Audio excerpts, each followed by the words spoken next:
श्री विष्णवे नमः। भाइयों और बहनों, ध्यानपूर्वक श्रवण करें।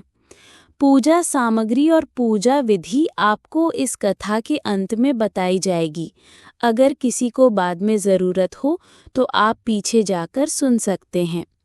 अब हम सब मिलकर अनंत भगवान की पावन कथा का श्रवण करते हैं।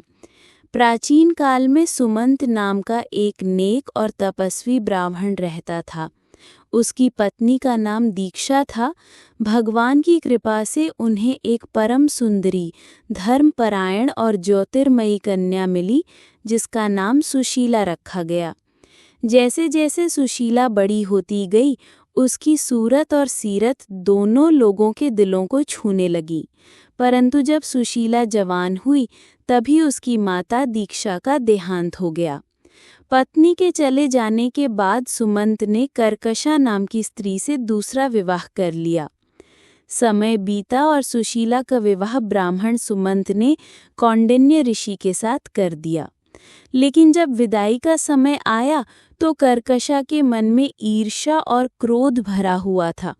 उसने दामाद को आशीर्वाद या भेंट देने के स्थान पर कुछ ईंट और पत्थरों के टुकड़े बांधकर विदा कर दिया।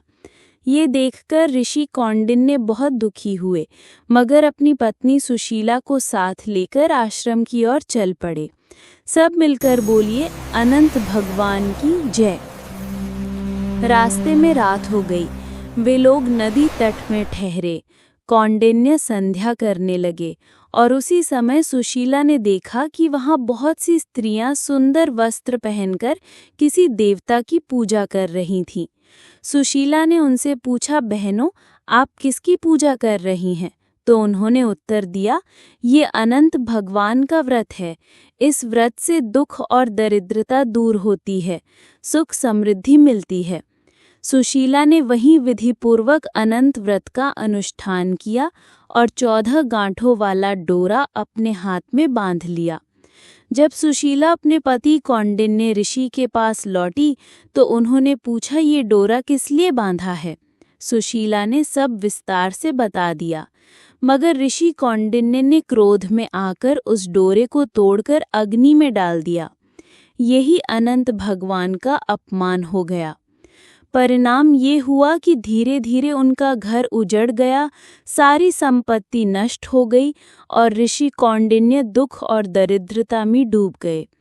उन्होंने अपनी पत्नी से पूछा, ये सब विपत्ति क्यों आ रही है? तब सुशीला ने स्पष्ट कहा, आपने अनंत भगवान का डोरा जलाया, उसी का परिणाम है। तब पश्चाताप से भरे कौंडिन्य ऋषि ने निश्चय किया कि वे अनंत भगवान की खोज करेंगे। वे वन वन भटकते रहे, पहाड़ों पर घूमते रहे, नदियों के किनारे रोते रहे, कई दिनों तक बिना भोजन पाने के भटकते रहे और आखिरकार थक कर भूमि पर गिर पड़े। तभी भगवान अनंत स्वयं प्रकट हुए और बोले, हे कौंडिन्य, तुमने मेरा तिरस्कार किया था, उसी कारण तुम्हें इतना दुख सहना पड़ा।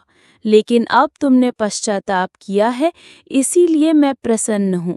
अब तुम घर लौटो और 14 वर्षों तक विधिपूर्वक अनंत व्रत करो। तुम्हारे सारे दुख दूर होंगे और तुम धन धान्य से संपन्न हो जाओगे। सब मिलकर बोलिए, अनंत भगवान की जय। ऋषि कौंडिन्य ने भगवान के आदेश का पालन किया, 14 वर्षों तक अनंत व्रत किया और उनके जीवन से दरिद्रता और दुख पूरी तरह मिट गए। उनका घर फिर से सुख समृद्धि से भर गया। इसी प्रकार महाभारत के समय जब पांडव कठिनाई में थे, तब श्री कृष्ण की आज्ञा से धर्मराज युधिष्ठिर ने भी अनंत भगवान का व्रत किया। उसके प्रभाव से पांडव महाभारत के युद्ध में विजयी हुए और चिरकाल तक राज्य करते रहे। अब कथा श्रवण पूर्ण हुआ। सब मिलकर बोलिए, अनंत भगवान की जय। अब भाइयों और बहनों, मैं आपको अनंत भगवान की पूजा विधि बता रहा हूँ।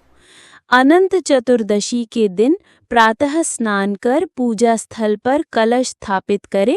ये यमुना का प्रतीक माना जाता है।